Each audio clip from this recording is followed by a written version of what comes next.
Radio M, l'entretien.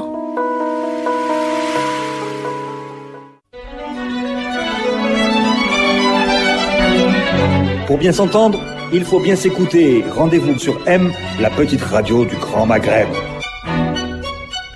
Amis auditeurs, bonjour. L'entretien de Radio M a le plaisir de retrouver aujourd'hui Monsieur Louail Jafar, cofondateur et directeur général de Emploatic. Louail Jafar, bonjour. Bonjour. Merci d'être parmi nous aujourd'hui à Radio M. Vous avez une nouvelle actualité, c'est pour ça que vous êtes ici. Même si on aurait voulu vous inviter bien avant parce que vous êtes sur un métier qui nous tient beaucoup à cœur, les métiers liés à l'Internet, dont on parle malheureusement pas tant que ça en Algérie.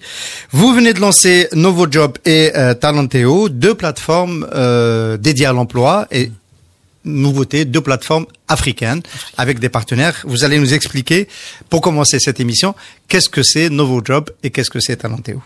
NovoJob, c'est un site d'emploi classique, qui a une vocation africaine. Et Talenteo, c'est un logiciel de gestion des recrutements, ce qu'on appelle un ATS, Applicant Tracking System, qui est plutôt utilisé par les recruteurs pour optimiser leur processus de recrutement. Alors, la différence avec Emploatic, c'est que le terrain de chasse, entre guillemets, de ces deux outils, c'est tout le continent africain. Alors, oui, mais nous, on croit que l'emploi, c'est une affaire locale, et donc ce ne sont pas juste des plateformes, mais des équipes sur place. Le lancement s'est fait le 9 mai dernier. Et concerne 3 pays pour commencer, l'Algérie bien sûr, nous y sommes, le Maroc et la Côte d'Ivoire. Très bien. Alors quand vous dites que c'est une affaire locale, ça veut dire que vous avez des partenaires locaux. Locaux, exactement. Et pour nous, donc c'était d'abord une affaire de rencontre de personnes. C'est un projet qui date, mais il fallait rencontrer les bonnes personnes qui connaissent le marché, qui partagent nos valeurs pour l'innovation et l'entrepreneuriat. Et donc nos partenaires sont IDEO Learning, c'est le leader de la formation digitale au Maroc. Ils ont une très bonne présence au Maghreb, ils ont aussi des clients en Algérie. Et Afrique Search. Pour la Côte d'Ivoire. Pour la Côte d'Ivoire. Afrique Search, c'est un cabinet de recrutement qui existe depuis 20 ans et qui est leader dans toute l'Afrique de l'Ouest.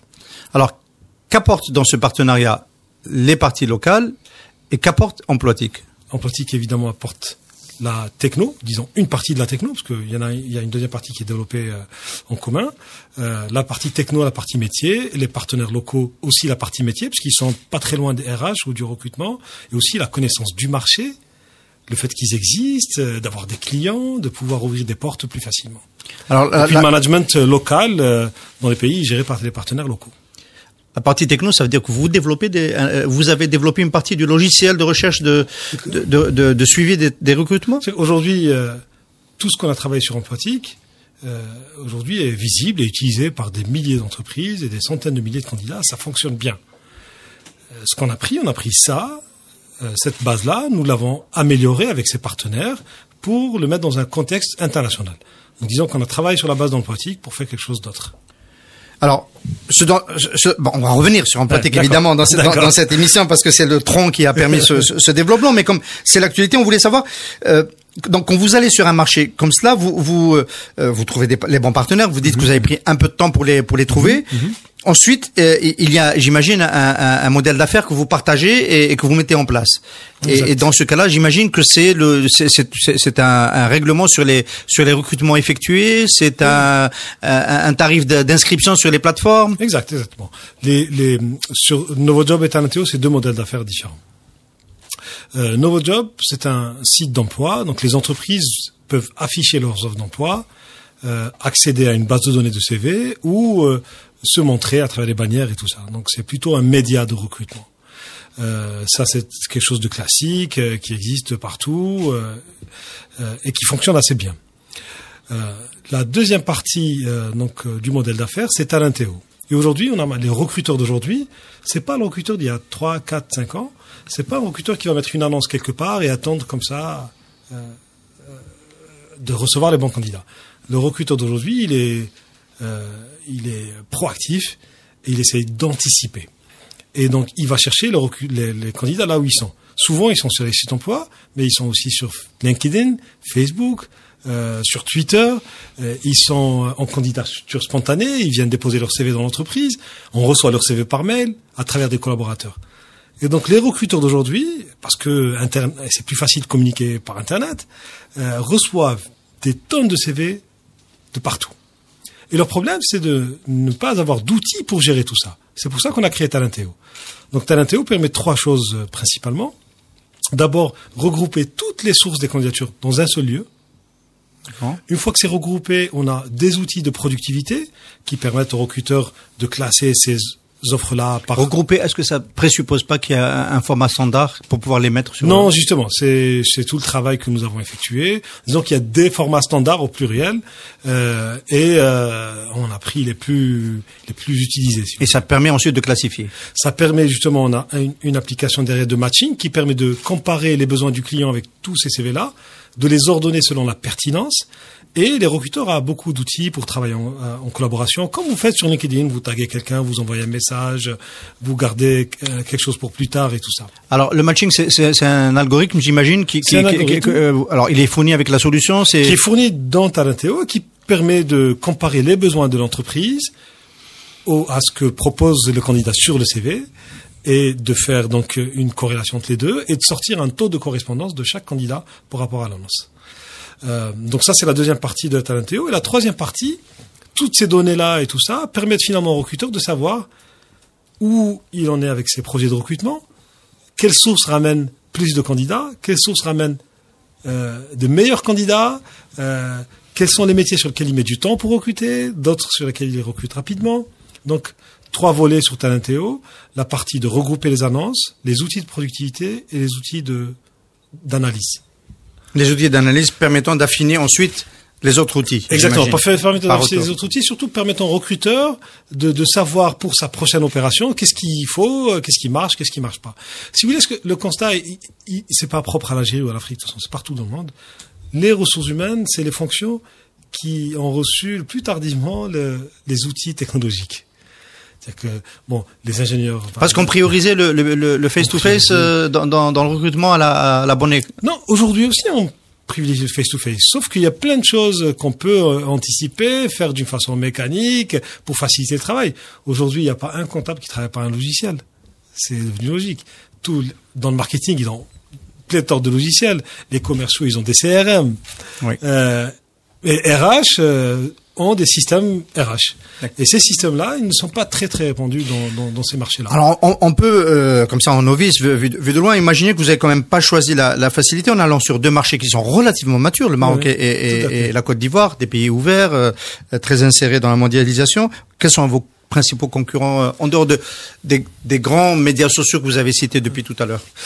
D'abord, avant de revenir à ces pays-là, c'est que nos partenaires, on s'est trouvés. Finalement, nous ne les avons pas trouvés nous-mêmes. Le projet était aussi dans leur tête. Et ils essayaient de trouver des partenaires. C'est pour ça que les rencontres ont été belles et je pense très productives.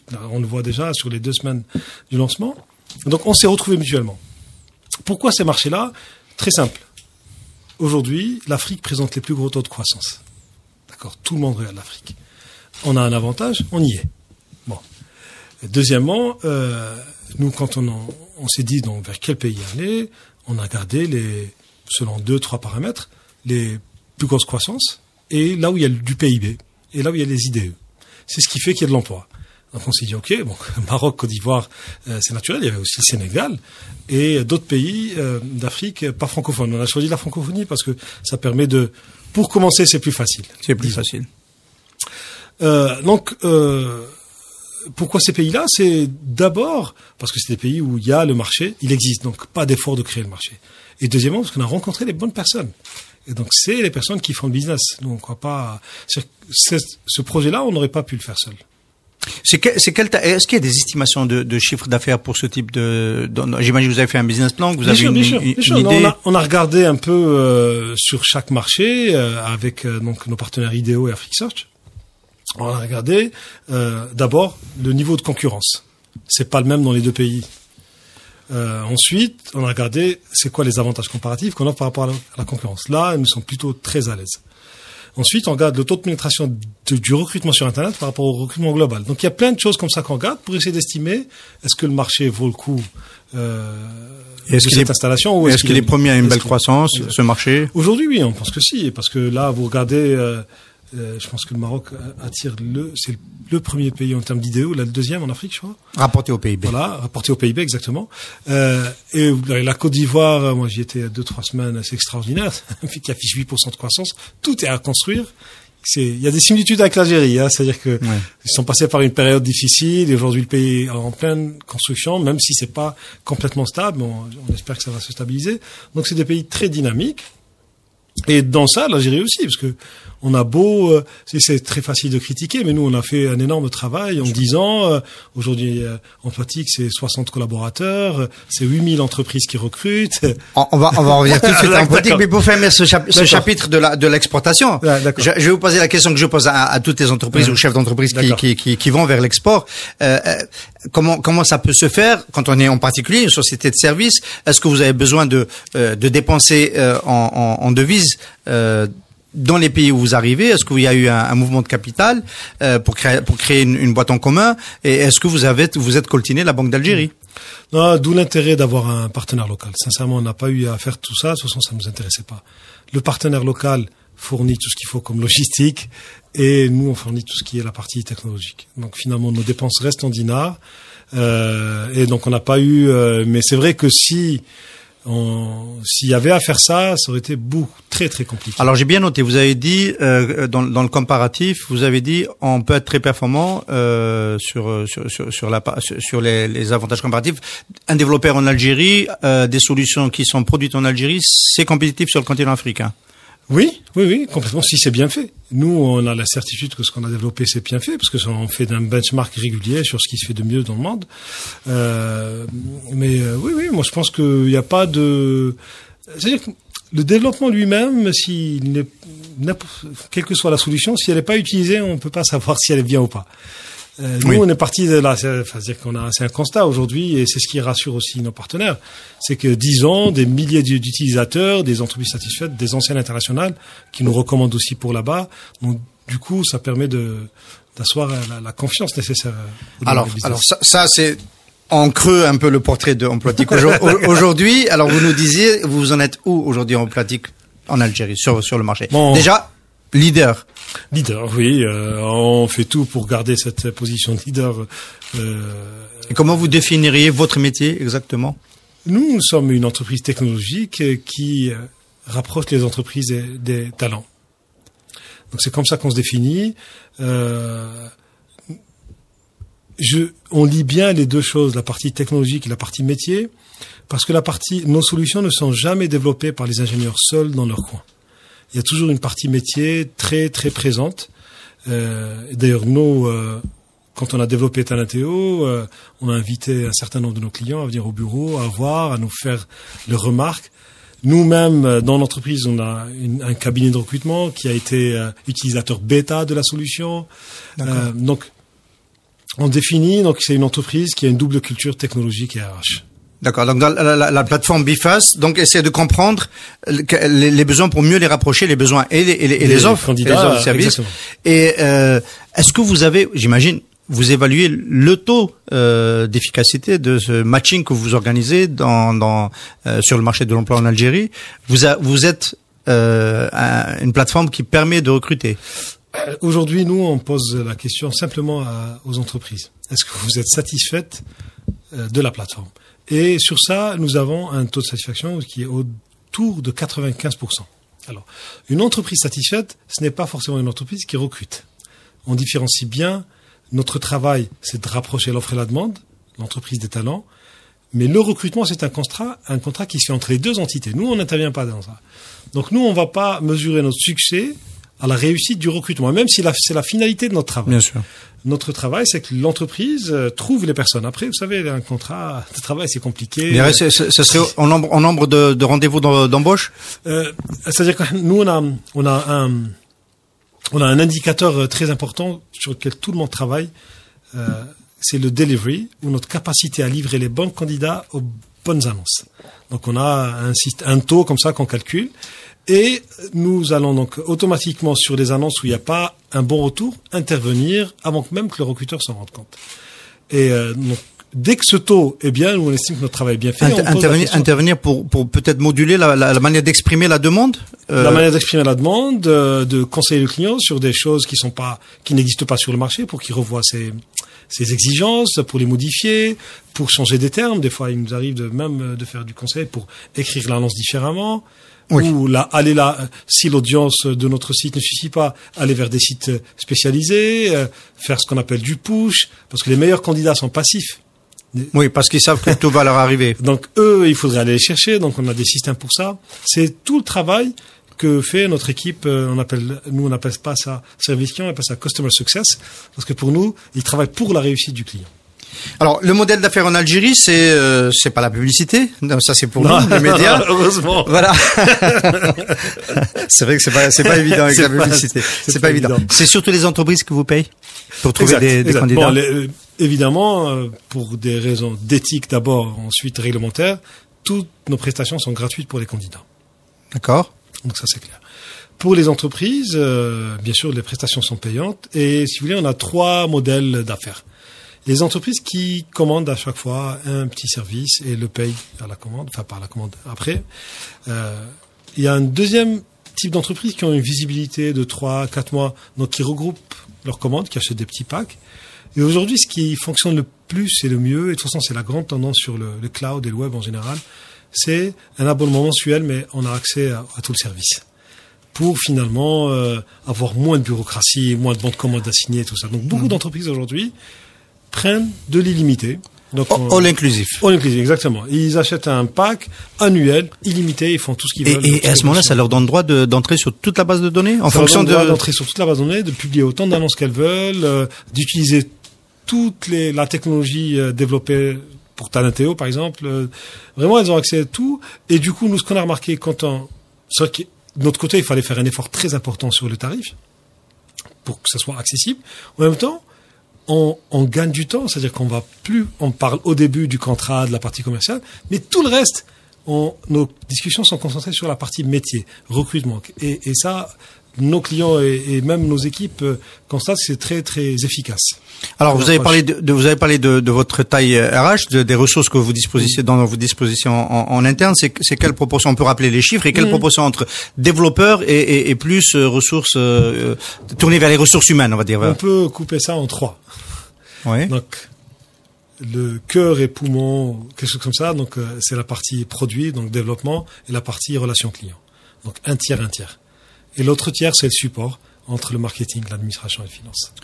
Donc il y a une démarche marketing aussi qui est... Il y a une démarche marketing, oui, très, très importante. Tarek Matnani, qui est mon associé, est très, très impliqué. Toute l'entreprise d'ailleurs. Il y a aujourd'hui, dans l'équipe marketing, il y a 6 personnes. L'arrivée du paiement électronique, est-ce que ça peut booster d'une façon ou d'une autre votre modèle d'affaires? Peut-être pour quelqu'un qui achète à l'unité. Peut-être, ça aura un impact, peut-être pas sur nous d'une façon directe, mais sur le système. Plutôt sur l'écosystème numérique. Et ça, c'est indéniable. Tout le monde l'attend. Aujourd'hui, ça commence. On attend que ça soit généralisé. Parce que pour l'instant, ça n'a aucun impact sur notre business. Mais quand les entreprises pourront payer des services et des produits sur Internet, les entreprises, là, vraiment, on aura, je pense, un impact très, très important. Quelle est on va dire, la prochaine ligne d'horizon? Là, vous êtes en train de vous diversifier à l'international. C'est un grand moment dans le développement d'Emploitic. Vous avez, j'imagine, comme ça, d'autres lignes d'horizon que vous pointez. C'est clair. 2 choses. Pour l'Algérie, donc, on veut garder notre position de leader de loin, continuer à innover. On ramène donc Talenteo, qui est le logiciel de recrutement, et aussi on se lance dans la formation digitale avec justement notre partenaire du Maroc, IDEO. Et aujourd'hui, on propose aux entreprises des solutions pour digitaliser une partie de leur processus de formation continue. Donc, il y a plein de choses à faire en Algérie autour du recrutement et de la fonction RH en général.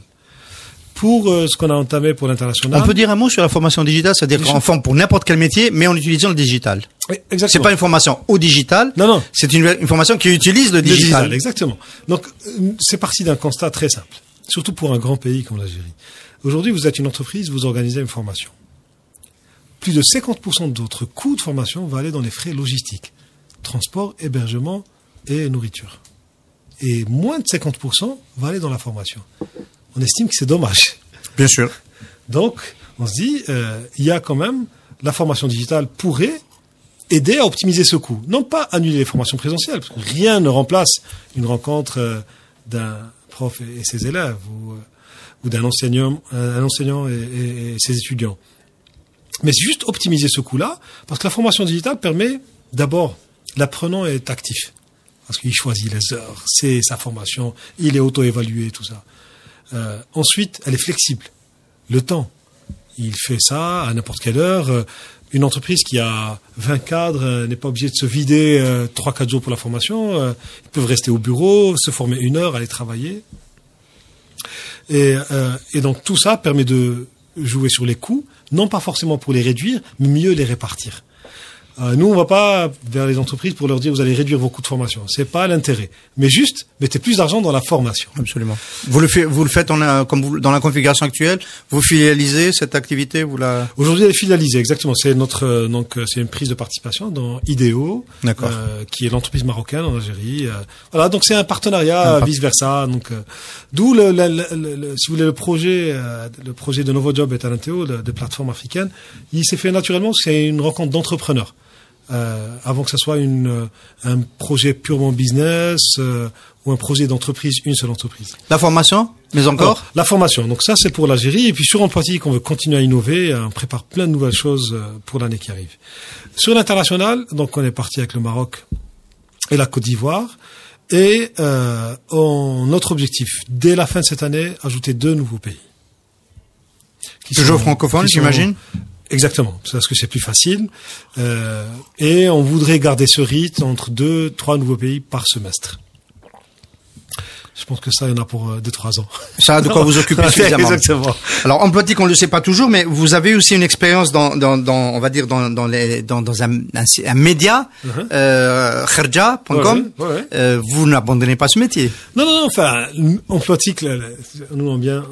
La maman d'Emploitique s'appelle Pulse. Et donc, l'entreprise qui a créé à l'époque, c'était à travers l'ANSEJ et tout ça. Donc, on a créé une entreprise. Et notre objectif, c'était de créer des sites Internet qui facilitent la vie des Algériens tous les jours. Donc, on a commencé par Emploitique. 6 mois après, on a lancé un site qui n'est pas très connu, mais très utilisé par ceux qui cherchent la formation. Il s'appelle formation-dz.com. Ensuite, 6 mois après, je me rappelle, on a lancé kharja.com, on a lancé des sites de petites annonces qu'on a fermés. Enfin, après, on a lancé plein d'autres sites qui n'ont pas forcément fonctionné. Alors nous, depuis maintenant 6-7 ans, on est consacré 100% sur Emploitique. Mais on n'a pas abandonné Kharja et formation, on reste les cofondateurs et ces entités-là ont des managers qui travaillent pour que ça fonctionne. Vous êtes consacré à plein temps au développement d'Emploitique, on peut le comprendre compte tenu du succès et du chantier que c'est, mais en même temps on peut déplorer le fait que l'écosystème du développement des applications, des solutions pour le mobile soit resté à la traîne autant en Algérie. Comment vous l'expliquez? C'est une histoire d'écosystème, parce que l'application mobile, c'est bien quand on peut payer avec ou recevoir des paiements ou des choses comme ça. Donc du coup, tous ceux qui développent le mobile ont des problèmes pour monétiser leur travail. Donc ça, c'est un vrai problème et on les comprend. Aujourd'hui, ceux qui ont les reins solides ou qui reçoivent des financements peuvent faire vivre ça en ayant d'autres activités. On en connaît beaucoup des entreprises comme ça.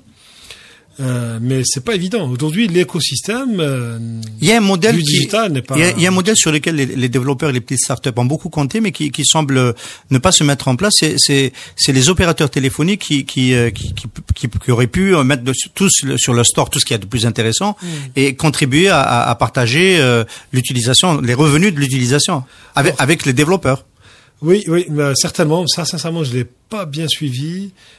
Aujourd'hui, quand on va sur le store des grands opérateurs téléphoniques, des 3, il y a peu de solutions, il y a peu d'applications algériennes à télécharger. Je pense que les utilisateurs vont sur les stores de Google et Apple. Sincèrement, je pense. Même Samsung a du mal à faire marcher son store.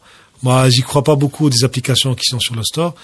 La chose qui pourrait marcher et sur laquelle j'ai vu beaucoup d'espoir. La préinstallation? C'est que les personnes payent avec leurs unités des services. Oui. Mais je crois, mais je suis pas certain parce que j'ai pas suivi le dossier, qu'il y a des contraintes réglementaires. Parce que toucher de l'argent, aujourd'hui, le faire circuler, c'est le travail des banques. Oui. Donc du coup, je crois que c'est ça le problème. Je ne suis pas certain. Mais en général, l'écosystème digital n'est pas mature aujourd'hui. Alors, sur l'autre volet de votre compétence, l'emploi, vous avez, j'imagine, vous manipulez de la data, vous avez une vision un peu de la cartographie des besoins, du développement des nouveaux profils, etc. Vous en faites profiter qui? Bon, est-ce que vous en profitez déjà vous-même? Oui, nous, bien sûr. Nous, on regarde ça. C'est ce qui nous permet d'anticiper des choses. C'est ce qui nous permet de négocier les virages qu'on est en train de vivre aujourd'hui en Algérie, parce que notre économie change. Et nous, avec les chiffres qu'on a, donc on a vu ce virage dès début 2016. Donc, tous les emplois autour du commerce qui distribuent. Par contre, on voit de plus en plus d'emplois industriels, même si c'est dans la PME et tout ça, mais on a vu ça. Vous l'avez noté. Nous, on l'a noté très clairement. Et donc, c'est ce qui nous a permis d'orienter nos efforts vers les secteurs où il y a plus d'emplois. Donc, nous, c'est clair qu'on fait ça, et on a même une personne dédiée à ça dans l'entreprise. Traquer, d'observer les évolutions, les chiffres. Des chiffres, donc quel qu'ils soient. Après, parce nous sommes une entreprise agréée par le ministère du Travail et l'ANEM, donc on est une agence d'emploi agréée, on doit donner des statistiques trimestrielles sur la demande d'emploi et les ordres d'emploi à l'ANEM. Mais les chiffres qu'on donne, soyons réalistes, sont très petits par rapport aux chiffres de l'ANEM. L'ANEM, c'est l'agence nationale. Ils ont des centaines de milliers de données. Nous, on a des milliers. Donc, les nôtres ne sont pas, représentatifs du marché. Par contre, ils sont représentatifs du marché dans lequel notre business évolue. Donc, c'est pour ça qu'ils sont, je pense, plus utilisés par nous que par d'autres partenaires. Ouais. Pas très bien, je pense que Emploitique, prochain rendez-vous, j'espère l'inauguration de deux nouveaux pays dans le développement continental. J'espère, oui, on espère, on y travaille très très fort, et un rendez-vous dans quelques mois. En tous les cas, on vous souhaite beaucoup de succès. Merci. Merci beaucoup, Louaï Jaifel, cofondateur et DG de Emploitique, d'avoir été notre invité aujourd'hui. C'est moi qui vous remercie. Radio M, l'entretien.